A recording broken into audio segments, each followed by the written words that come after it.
तो नमस्कार, मेरा नाम अभिषेक है और आप देख रहे हैं बेसिक साइंस और इंजीनियरिंग की क्लास जो आरआरबी, एएलपी और टेक्नीशियन के लिए काफ़ी इम्पोर्टेंट है। इससे पहले मैंने बहुत कुछ पढ़ा रखा है यानी कि लगभग सब कुछ पढ़ा दिया है। आज वर्क, एनर्जी एंड पावर चालू करेंगे, साथ ही साथ आपके प्रीवियस ईयर के क्वेश्चंस और जो आने वाले क्वेश्चंस हो सकते हैं, उस तरह के भी क्वेश्चन भी मैंने करा दिया है आपको। अगर आप पीछे की सेशंस को नहीं देखे हैं, तो उनको देखते हुए आइए और आपका बेसिक साइंस और इंजीनियरिंग कंप्लीट हो जाएगा। चलिए बढ़ते हैं आज के अपने टॉपिक पर, जहाँ पर आज हम पढ़ेंगे वर्क, पावर और एनर्जी में। आज हम वर्क को देखेंगे और अगर समय रहा तो एनर्जी को भी देख लेंगे। लेकिन उससे पहले हम लोग सीखेंगे कि स्केलर प्रोडक्ट क्या होता है, उसके बाद वर्क पर आएँगे। तो स्केलर प्रोडक्ट का मतलब होता है कि 2 प्रोडक्ट का वेक्टर, मान लेते हैं कि मेरे पास एक वेक्टर आपके पास बी वेक्टर है और ये आपके पास एक ए वेक्टर दिया हुआ है, ठीक है? अब यहाँ पर ये एंगल कितना बना रहा है, आपका थीटा बना रहा है। तो जो स्केलर प्रोडक्ट होता है किसी भी 2 वेक्टर का, तो यानी कि ए प्रोडक्ट और यहाँ पर जो स्केलर जब भी प्रोडक्ट आएगा वेक्टर का, तो वहाँ पर हमेशा कैसा रहेगा? तो ये आपका कैसा प्रोडक्ट होता है? तो डॉट प्रोडक्ट लगता है, इसीलिए यहाँ डॉट लगाया गया है। और ये किसके बराबर होता है? तो ये एबी कॉस थीटा के बराबर होता है। यानी कि ये किसमें टूटेगा डॉट प्रोडक्ट? तो कॉस थीटा में टूटता है। उसी तरह से आप इसको याद रख सकते हैं। तो बस यही आपको याद रखना है कि जो इसका कंपोनेंट टूटता है वो कॉस थीटा में टूटता है। अब आइए जानते हैं कि वर्क क्या होता है, आसान भाषा में समझेंगे। लेकिन सबसे पहले हम यहाँ पर जो आपको समझाने वाले हैं वर्क के बारे में, यहाँ पर हम 2 तरह से वर्क को समझेंगे। यानी कि वर्क को वर्क पहले होता क्या है इसको भी समझ लेते हैं। मान लीजिए कि कोई एक ऑब्जेक्ट है, अब इस ऑब्जेक्ट पर हम फ़ोर्स लगाए, अब हम जिधर फ़ोर्स लगाए, उधर ही ये बॉडी क्या करने लगा, ट्रैवल करने लगा। तो यानी कि एक कांस्टेंट फ़ोर्स लगाने के बाद यानी वर्क कितने तरह से हो सकता है, तो यहाँ पर कांस्टेंट फ़ोर्स भी काम करता है और जो दूसरा सिचुएशन हो सकता है, वो है आपका वेरिएबल फ़ोर्स भी ये हो सकता है। तो अभी हम किसकी बात कर रहे हैं, तो अभी हम कांस्टेंट फ़ोर्स की बात कर रहे हैं। तो जब भी हम कोई कांस्टेंट फ़ोर्स लगाते हैं, तो जिस डायरेक्शन में फ़ोर्स होता है, बॉडी का मूवमेंट भी उसी डायरेक्शन में होता है, तो इसको हम क्या बोलते हैं? वर्क डन बोलते हैं। ये बात समझ में आ गया होगा और वर्क का मतलब क्या होता है? कोई भी काम, है ना? तो यहाँ पर हमको किसके बीच में रिलेशन निकालना है? हम पढ़ रहे हैं बेसिक साइंस, तो हम फिज़िक्स के माध्यम से देखेंगे यहाँ पर। तो हम किसकी बात करेंगे? फ़ोर्स और डिस्प्लेसमेंट की बात करेंगे। तो आई होप आपको वर्क का मतलब समझ में आ गया होगा। तो यानी कि अगर हम वर्क डन किया जा रहा है किसी कांस्टेंट फ़ोर्स के द्वारा, तो वो क्या होता है? प्रोडक्ट होता है मैग्नीट्यूड किसका-किसका तो एक फ़ोर्स का होता है और दूसरा जो आपका होता है ये आपका डिस्टेंस या फिर जो डिस्प्लेसमेंट होता है उसका होता है और किधर होता है तो उसी डायरेक्शन में होता है जिधर फ़ोर्स का मेरा डायरेक्शन लगा होता है। तो आई होप आपको ये डेफिनिशन समझ में आ गया होगा। तो यानी कि वर्क को हम अगर क्या लिखें एस मेरा डिस्प्लेसमेंट है और एफ मेरा फ़ोर्स है, तो ये क्या हो जाता है आपका फ़ोर्स हो जाता है। ये आपका फ़ोर्स हो जाता है, ये डिस्प्लेसमेंट यानी वर्क डन हो जाता है। यानी कि मैंने आपको क्या बताया कि आपके पास एक बॉडी था, उस बॉडी पर आपने फ़ोर्स लगाया, तो बॉडी मूव करके कहाँ पहुँच गया?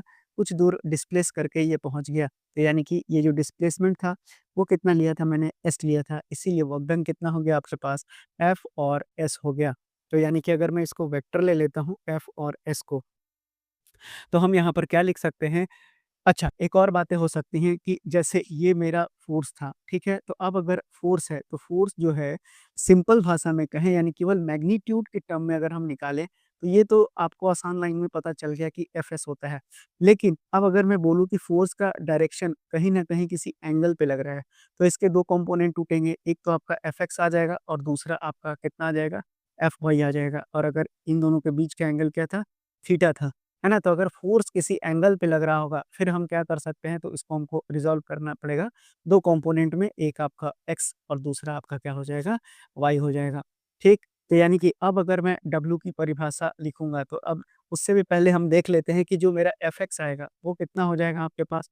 अगर आपसे पूछा जाता है कि एफएक्स जो वेक्टर आएगा, वो कितना आएगा, तो ये आपका एफ कॉस थीटा में टूटेगा और वहीं अगर आपसे पूछा जाए कि जो एफ वेक्टर वाई है और अगर इसका मॉड लगा रहे हैं यानी कि मॉड इसलिए लगाया जा रहा है कि अगर कोई वैल्यू नेगेटिव है तो उसको हम पॉजिटिव कर सकें और ये कितना हो जाएगा आपका एफ साइन थीटा में टूटेगा अगर एंगल फोर्स पे जा रहा है तो। तो यानी कि अब अगर हम डब्ल्यू की बात करें यहाँ पर, तो यहाँ पर डब्ल्यू को हम क्या लिख सकते हैं?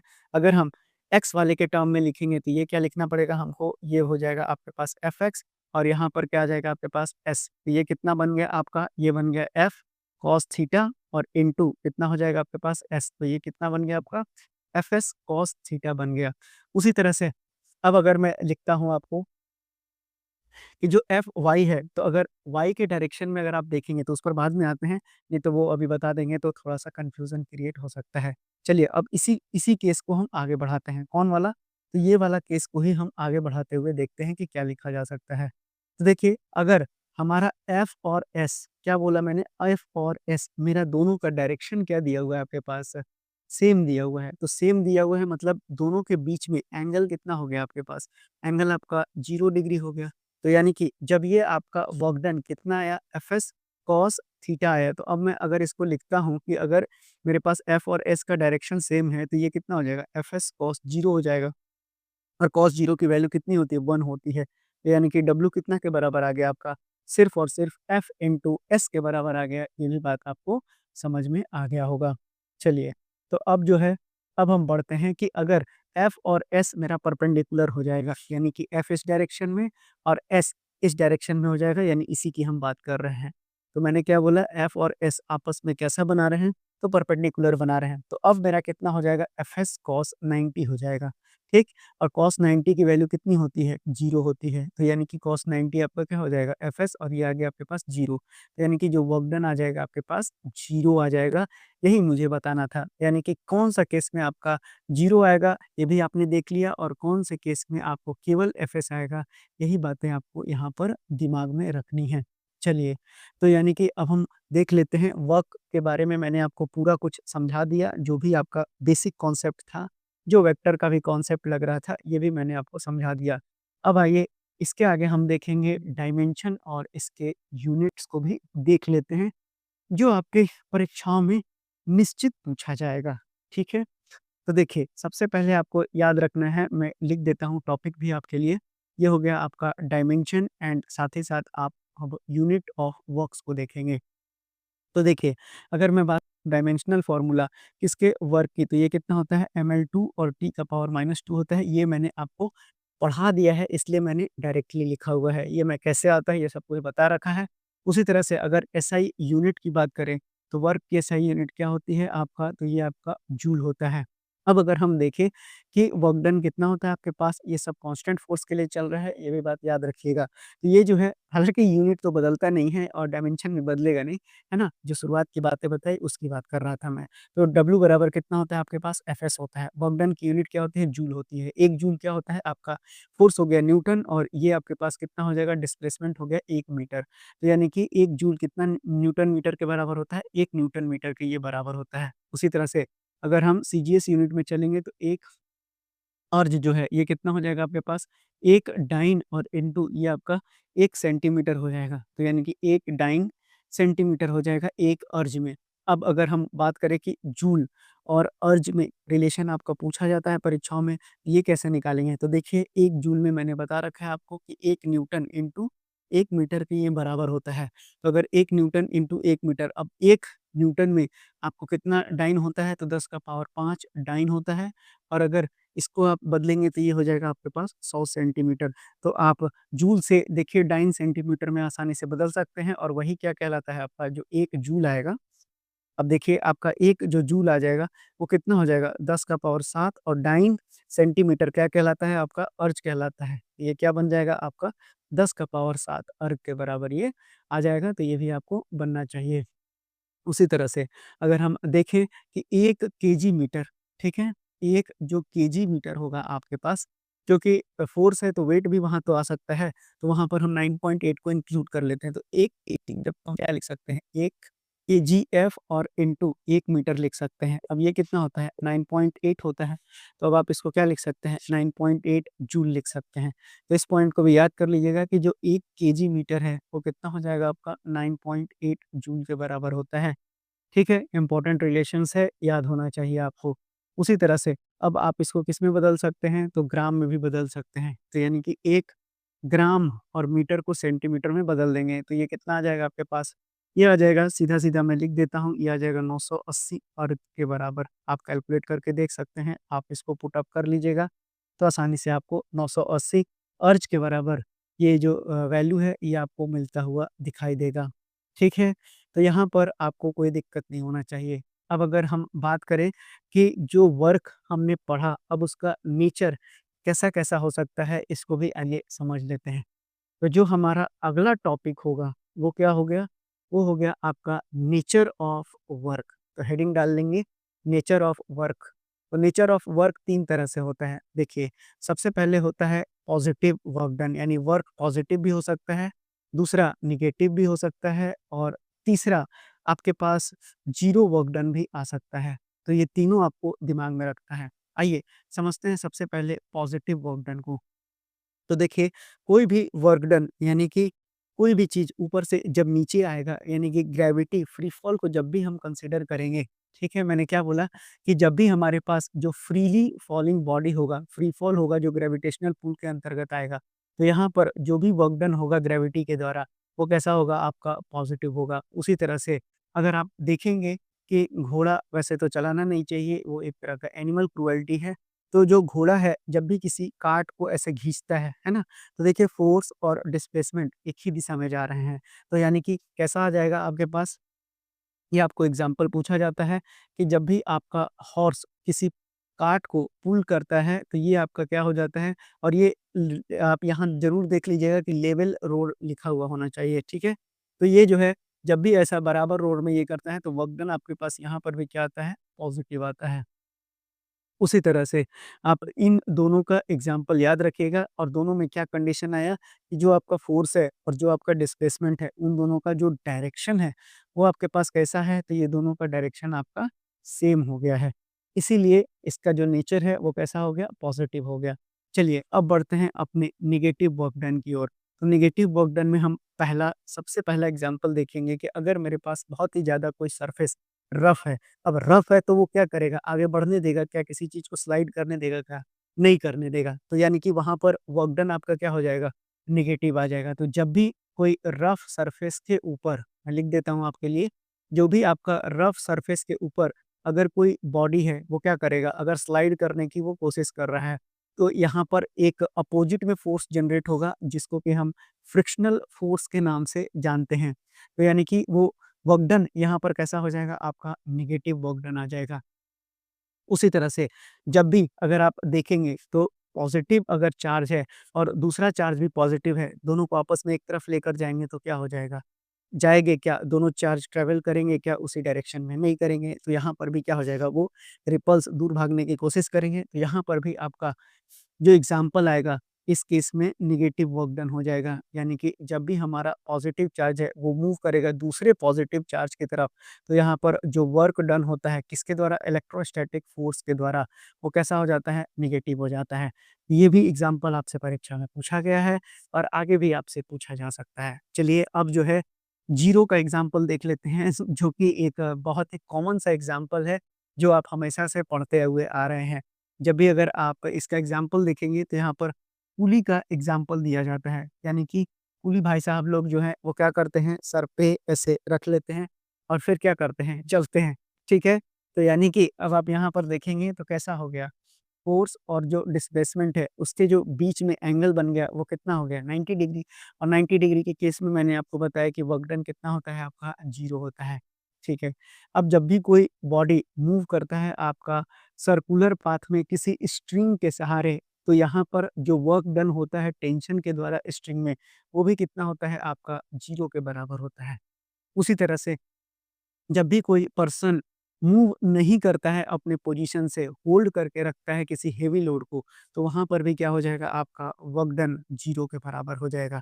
तो देखिए ये तीनों के तीनों नेचर मैंने आपको पढ़ा दिया और यहाँ पर work done by the constant force ये भी आपका कंप्लीट हो गया। चलिए अब आगे देखते हैं और अब आगे देखेंगे कि हमारा हमको निकालना क्या है।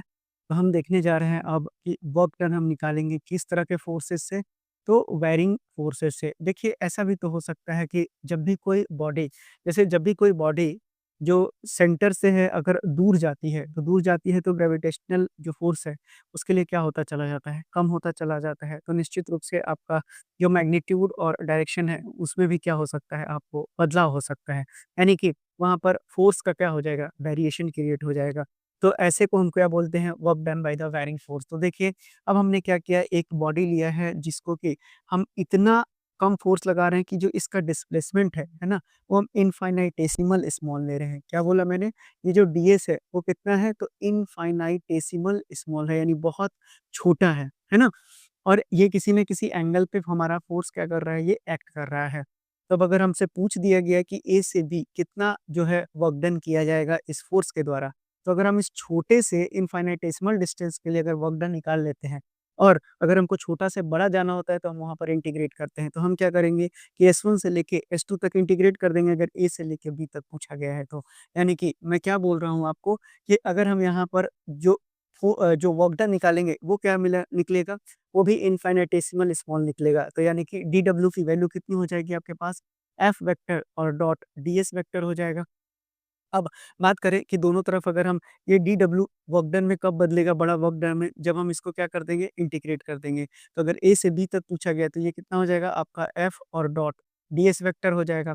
अब अगर हमारे पास S1 और जो S2 है वो क्या है मेरा, तो मैग्नीट्यूड दिया हुआ है, किसका दिया हुआ है, तो इनिशियल और साथ ही साथ जो फाइनल डिस्प्लेसमेंट है उसका जो मैग्नीट्यूड दिया हुआ है, फाइनल डिस्प्लेसमेंट, ठीक है।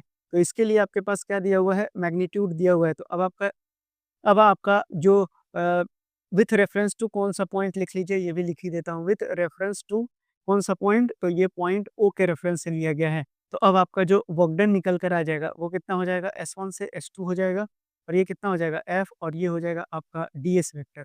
अब अगर बात करें कि F और जो मेरा DS वेक्टर है, ये मेरा अगर सेम डायरेक्शन में हो जाएगा, तो जैसे ही सेम डायरेक्शन में हो जाएगा, जो आपका वेक्टर का साइन है वो हट जाएगा, तो W कितना बन जाएगा, S1 से लेके S2 तक इंटीग्रेट कर दीजिए और ये कितना के बराबर आ जाएगा आपके पास, F इंटू DS के बराबर ये आ जाएगा। तो ये आपने क्या निकाल लिया कि वर्क डन अगर आपसे वेरिंग फोर्सेस के लिए पूछता है और 2 डिस्प्लेसमेंट की वैल्यू दी हुई है, फोर्स दिया हुआ है, तो अब आप आसानी से क्या निकाल सकते हैं यहाँ पर, यानी कि अब आपको इस टर्मिनोलॉजी में भी देगा, तो सवाल आप हल कर सकते हैं इंटीग्रेशन की मदद से। चलिए, तो ये तो हो गया आपका वायरिंग फोर्सेस के लिए, तो यहाँ पर आपका वर्क समाप्त हो गया। चलिए, तो अब आपका जो है वर्क डन खत्म हो गया, आइए एनर्जी चालू करते हैं। उससे भी पहले एक और चीज़ जान लीजिए, वैसे तो मैंने कई बार बता रखा है कि वर्क डन आपका कैसा क्वांटिटी है, तो स्केलर क्वांटिटी है। क्यों? क्योंकि इसके पास भी केवल मैग्नीट्यूड है और डायरेक्शन बिल्कुल नहीं होता, ठीक? अब आइए हम लोग पढ़ते हैं अगला टॉपिक, और अगला टॉपिक मेरा क्या है? तो अगला टॉपिक अब हम लोग पढ़ने जा रहे हैं एनर्जी के बारे में। आइए जानते हैं कि एनर्जी होता क्या है? तो एनर्जी का मतलब होता है कैपेसिटी टू डू वर्क। क्या होता है? तो एनर्जी का मतलब होता है कैपेसिटी टू डू वर्क। इसी को हम लोग क्या बोलते हैं? एनर्जी बोलते हैं। ठीक? अब जो है एनर्जी भी कैसा क्वांटिटी है आपका? तो एनर्जी भी आपका स्केलर क्वांटिटी होता है। इस बात को भी ध्यान रखेंगे। तो अब अगर बात करें कि इसके डायमेंशनल फ़ॉर्मूला को अगर हम देखें तो कितना होता है, ml2 और t का पावर -2 होता है। यानी कि जो वर्क का होता है वही इसका भी होता है। इस बात को भी आप याद कर लीजिएगा। तो यानी कि यूनिट भी इसका क्या हो जाएगा, तो यूनिट भी इसका सेम हो जाएगा, यानी जूल हो जाएगा, और सारे कन्वर्जन जो वहाँ पर बताए थे वहाँ वो यहाँ पर भी लागू हो जाएगा। ठीक? अब एनर्जी के बहुत सारे वेरियस फ़ॉर्म्स होते हैं। अब अगर फ़ॉर्म्स की बात करें तो आपका मैकेनिकल एनर्जी हो सकता है, उसी तरह से आपका हीट एनर्जी हो सकता है, लाइट एनर्जी हो सकता है, उसी तरह से आपका साउंड एनर्जी हो सकता है। यानी इसके बहुत सारे फॉर्म्स होते हैं, अलग-अलग फॉर्म्स अलग-अलग एग्ज़ाम्पल को शो करते हैं। लेकिन जो बेसिकली जो हम स्टडी करते हैं, वो सिर्फ़ 2 ही चीज़ के बारे में करेंगे। एक आपका 3 चीज़ के बारे में, एक हो गया आपका काइनेटिक एनर्जी, एक हो गया आपका पोटेंशियल एनर्जी, और तीसरा आपका क्या हो गया, मैकेनिकल एनर्जी के बारे में देखेंगे, क्योंकि इन दोनों का सम ही क्या होता है, मैकेनिकल एनर्जी के बराबर होता है। ठीक? तो काइनेटिक एनर्जी क्या होता है? तो मैंने कई बार बता दिया है, जहाँ पर मोशन होता है, वहाँ हमारा काइनेटिक एनर्जी होता है, और जब भी किसी ऑब्जेक्ट को हम किसी हाइट पर लिफ्ट करते हैं, तो उसमें लगने वाला एनर्जी मेरा क्या होता है? mgh होता है, जो कि पोटेंशियल एनर्जी के बराबर होता है, और इन दोनों का सम क्या होता है आपका? मैकेनिकल एनर्जी, यानी कि टोटल एनर्जी किसके बराबर हो जाएगा? काइनेटिक और पोटेंशियल एनर्जी के बराबर होता है। ठीक? तो ये जो है आपको याद कर लेना है। तो ये मैंने तीनों की तीनों चीज़ें बता रखा है, कई बार एग्ज़ाम्पल से भी आपको समझा रखा है। तो अब मुझे क्या बताना है? तो मुझे बताना है आपको वर्क एनर्जी थ्योरम के बारे में।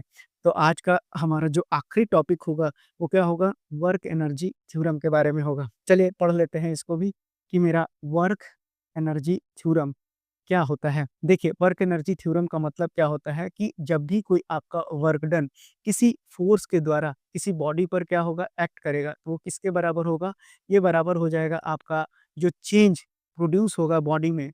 कौन सा चेंज होगा? तो जो भी चेंज आपका प्रोड्यूस होगा किसमें? काइनेटिक एनर्जी में, ठीक है? Kinetic energy of the body में, यही आपका क्या कहलाता है? वर्क एनर्जी थ्योरम का ये क्या हो गया आपका?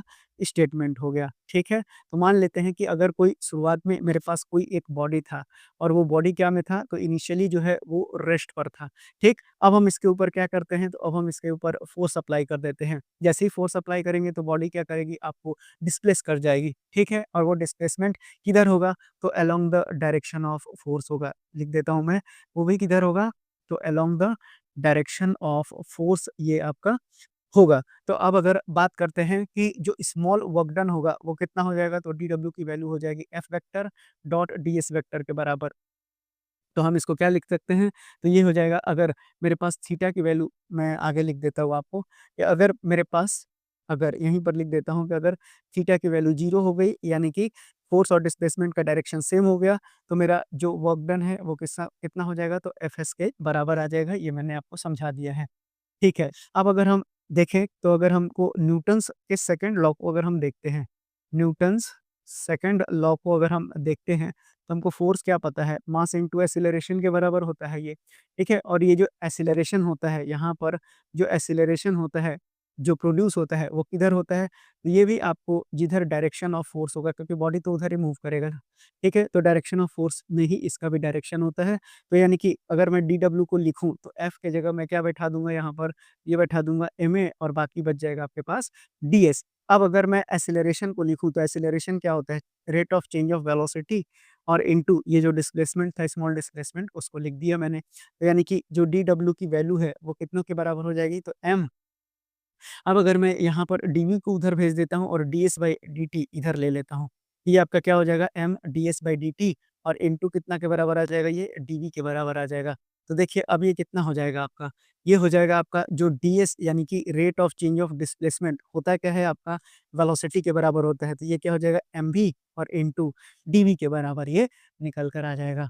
ठीक? तो अब अगर मैं बात करता हूँ कि जो भी आपका वर्क डन किया जाएगा फ़ोर्स के द्वारा, इस तरह से कि वेलोसिटी को इंक्रीज़ किया जाए इनिशियल से लेके फाइनल तक। मैं लिख देता हूँ इनिशियल से लेके, ये आपका क्या दिया हुआ है? इनिशियल वेलोसिटी, और ये आपका क्या दिया हुआ है? Final velocity. तो मैं एक बार फिर से अपने बातों को रिपीट कर देता हूँ कि अब अगर मुझे क्या निकालना है? तो अब अगर मुझे वर्क डन निकालना है, ठीक है ना? वर्क डन अगर हमको निकालना है फ़ोर्स के द्वारा, इस तरह से कि जो इंक्रीज़ होगा वेलोसिटी में इनिशियल से लेके फाइनल वेलोसिटी में, अब हम उसको कैसे देंगे?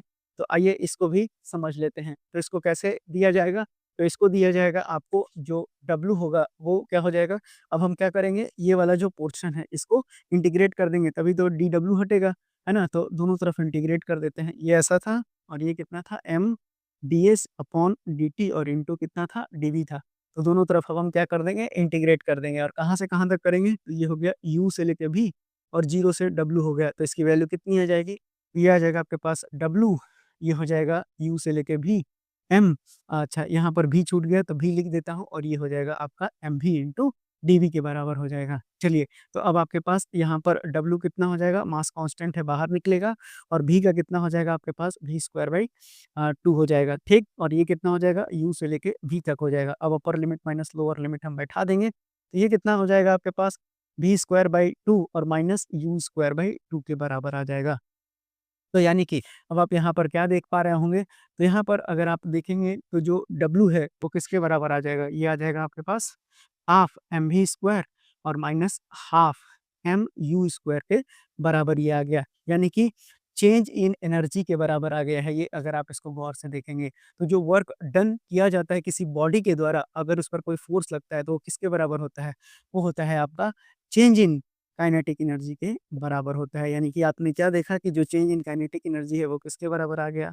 वर्क डन के बराबर आ गया, और यही आपका ये थ्योरम बताता है। तो यहाँ पर आपका एनर्जी भी जो है, वर्क एनर्जी थ्योरम भी आपको यहाँ पर मैंने पढ़ा दिया, और ये भी आपको खत्म हो गया। चलिए, एक आध छोटा-सा टॉपिक है उसको भी निपटा ही लेते हैं, कंज़र्वेटिव और नॉन कंज़र्वेटिव फ़ोर्स के बारे में।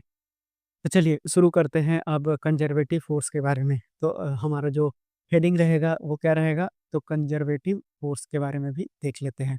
अब कंज़र्वेटिव फ़ोर्स होता क्या है? तो एक ऐसा फ़ोर्स जिसमें जो वर्क डन होता है, तो वर्क डन करेंगे तो क्या करेगा? ऑब्जेक्ट मूव करेगा। तो जब हमारा जो वर्क डन किया जाता है यहाँ पर, ठीक? वर्क डन करने के बाद जो पाथ होता है यहाँ पर अगर वो इंडिपेंडेंट है, यानी कि वो पाथ के ऊपर डिपेंड नहीं करेगा, पाथ इंडिपेंडेंट आईएनडी इंडिपेंडेंट है, ये मेरा क्या कहलाता है? ये मेरा कंज़र्वेटिव फ़ोर्स कहलाता है। इ तो इसका मतलब क्या हुआ कि जब भी वर्क डन होगा, वो किस पर डिपेंड करेगा? तो वर्क डन मेरा डिपेंड करेगा केवल इनिशियल पोज़ीशन पर, ठीक? और साथ ही साथ किस पर डिपेंड करेगा? केवल फाइनल पोज़ीशन पर, यानी कि वो कहाँ से जा रहा है, कोई मैटर नहीं करता है, वो ऐसे जाए, ऐसे जाए, ऐसे जाए। तो केवल और केवल कहाँ? इनिशियल और फाइनल पे ही वो डिपेंड करता है। यही कहना है किसका? यही कहना होता है आपका कंज़र्वेटिव फ़ोर्सेस का। तो अगर हम बात करें कि जो टोटल वर्क, अब याद रखिएगा यहाँ पर कि यहाँ पर जो आपका टोटल वर्क डन हो जाएगा, किसके द्वारा? तो कंज़र्वेटिव फ़ोर्सेस के द्वारा। और अगर आपका जो लूप है, वो कैसा है? क्लोज़्ड लूप है ना? तो अगर ये क्लोज़्ड लूप में अगर कंज़र्वेटिव फ़ोर्स के द्वारा टोटल वर्क डन आप निकालेंगे, तो ये कितना के बराबर आएगा? ये आपका 0 के बराबर होता है, ठीक है? तो यानी कि अब अगर हम देखें तो जो कंज़र्वेटिव फ़ोर्सेस है, वो किससे एसोसिएटेड है? तो कंज़र्वेटिव फ़ोर्सेस जो है, वो एसोसिएटेड है किसके साथ? तो पोटेंशियल एनर्जी के साथ। ठीक है? और साथ ही साथ यहाँ पर क्या होता है? पोटेंशियल एनर्जी और जो सिस्टम में जहाँ पर कंज़र्वेटिव फ़ोर्स वर्क करता है, तो जो टोटल में एनर्जी होता है, मैकेनिकल एनर्जी, यानी कि वो भी क्या हो जाता है? आपका कंज़र्व हो जाता है। फिर से मैं इस लाइन को दोहरा देता हूँ, मैंने क्या बोला? मैंने बोला है कि अगर आपका कंज़र्वेटिव फ़ोर्स एसोसिएटेड है किसके साथ? पोटेंशियल एनर्जी के साथ, और एक ऐसे सिस्टम में जहाँ पर कंज़र्वेटिव फ़ोर्स वर्क कर रहा है, तो वहाँ पर जो आपका टोटल मैकेनिकल एनर्जी होता है, यानी काइनेटिक एनर्जी और जो पोटेंशियल एनर्जी होता है, वो भी क्या होता है? आपका कंज़र्व हो जाता है, यही मैंने बोला है। उसी तरह से अब अगर हम इसके एग्ज़ाम्पल्स को देखेंगे, तो जो आपका एग्ज़ाम्पल्स में आएगा, कॉमन एग्ज़ाम्पल्स, वो है जो सवाल पूछा जाता है आपके एग्ज़ाम में, वो है ग्रेविटेशनल फ़ोर्सेस के बारे में। तो ग्रेविटेशनल फ़ोर्स आपके 4 ऑप्शंस में दिखेगा, इसी को टिक करना है, ठीक है?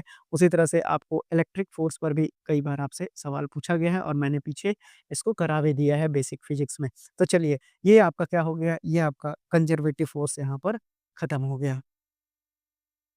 चलिए देख लेते हैं अपने आज के आखिरी टॉपिक के बारे में, और वो क्या है आपका? वो है नॉन कंज़र्वेटिव फ़ोर्स। तो इसके आगे लगा दीजिए केवल नॉन, तो क्या हो जाएगा? Non conservative force. तो एक ऐसा फ़ोर्स जो कि जिसका कि जो वर्क है वो किस पर डिपेंड करता है? तो वो डिपेंड करेगा आपके पाथ पर, यानी पाथ टेकन बाय ऑब्जेक्ट पर क्या करेगा? उसका वर्क डन डिपेंड करेगा, ना कि इनिशियल और फाइनल पोज़ीशन पर। तो ये आपका कैसा फ़ोर्स कहलाता है? ये आपका नॉन कंज़र्वेटिव फ़ोर्स कहलाता है। यानी कि यहाँ पर जो फ़ोर्स होता है, वो क्या करता है?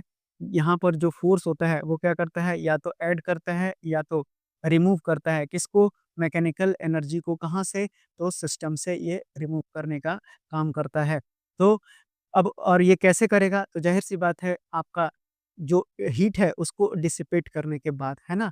तो जब भी कोई डिसिपेट होगा हीट, फिर से मैं बता देता हूँ आपको क्या बोला मैंने, कि नॉन कंज़र्वेटिव फ़ोर्स एक ऐसा फ़ोर्स है जिसका जो वर्क है वो किस पर डिपेंड करेगा? पाथ पर करेगा, इनिशियल और फाइनल वेलोसिटी पर नहीं करेगा। यानी कि इसका मतलब ये हुआ कि फ़ोर्स क्या करेगा? ऐड या फिर रिमूव करेगा किसके? मैकेनिकल एनर्जी को किसी सिस्टम से, ठीक है? चाहे वहाँ से हीट डिसिपेट हो रहा हो या फिर ना हो रहा हो। जैसे कि अब अगर हम एग्ज़ाम्पल में देखें, तो इसके बेहतरीन एग्ज़ाम्पल में आपका कौन-सा आ जाएगा? ये आपका फ्रिक्शन आ जाएगा। उसी तरह से जो आपका एयर रेजिस्टेंस है, ये सारे के सारे किसमें आ जाएँगे? आपके नॉन कंज़र्वेटिव में फ़ोर्स में आ जाएँगे। उसी तरह से टेंशन में भी आपको ये एग्ज़ाम्पल इंक्लूड हो जाएगा नॉन कंज़र्वेटिव फ़ोर्सेस का। तो यानी आपने क्या देखा नॉन कंज़र्वेटिव फ़ोर्स के बारे में? ये क्या हो गया? आपका पाथ डिपेंडेंट हो गया। यहाँ पर जो एनर्जी है वो क्या होता है? आपका चेंज होता है, ठीक है? उसी तरह से जो एनर्जी ऐड या फिर रिमूव होता है नॉन कंज़र्वेटिव के द्वारा, जैसे कि हीट फ्रिक्शन के थ्रू, उसको हम फुली रिकवर नहीं कर सकते हैं। यानी कि ये कैसा होगा? तो ये आपका इरिवर्सिबल होगा। ये भी सवाल आपसे अच्छे से पूछ सकता है, तो आप गलती करके आ सकते हैं इसके बारे में। तो ये मैंने आपको समझा दिया इरिवर्सिबल के बारे में, ठीक है? और यहाँ पर कैसा होता है आपका? तो अगर कोई ऑब्जेक्ट मूव करता है, इसको मैं अलग से ही लिख देता हूँ। अगर आपके पास कोई ऑब्जेक्ट है और अगर वो क्या कर रहा है? मूव कर रहा है, वहाँ पर मैंने क्लोज़्ड पाथ यानी लूप में 0 बताया था। लेकिन अगर यहाँ अगर कोई बॉडी है और अगर वो क्लोज़्ड पाथ में मूव कर रहा है, तो जो यहाँ पे टोटल वर्क डन आएगा नॉन कंजर्वेटिव फ़ोर्स के द्वारा, वो 0 के बराबर नहीं होगा। इसको भी याद कर लीजिएगा। तो ये थे आपके आज के क्लासेस में मैंने आपको वर्क डन और वर्क एनर्जी थ्योरम भी बता दिया, कंजर्वेटिव और नॉन कंजर्वेटिव फ़ोर्सेस के बारे में भी बता दिया। छोटे-मोटे जो टॉपिक्स बचे हुए हैं, उसको हम अगली क्लास में देखेंगे और उसके बाद न्यूमेरिकल्स और उसके बाद ये टॉपिक भी आपका खत्म हो जाएगा। तो मिलते हैं अपनी अगली क्लास बेसिक साइंस और इंजीनियरिंग की, तब तक के लिए धन्यवाद।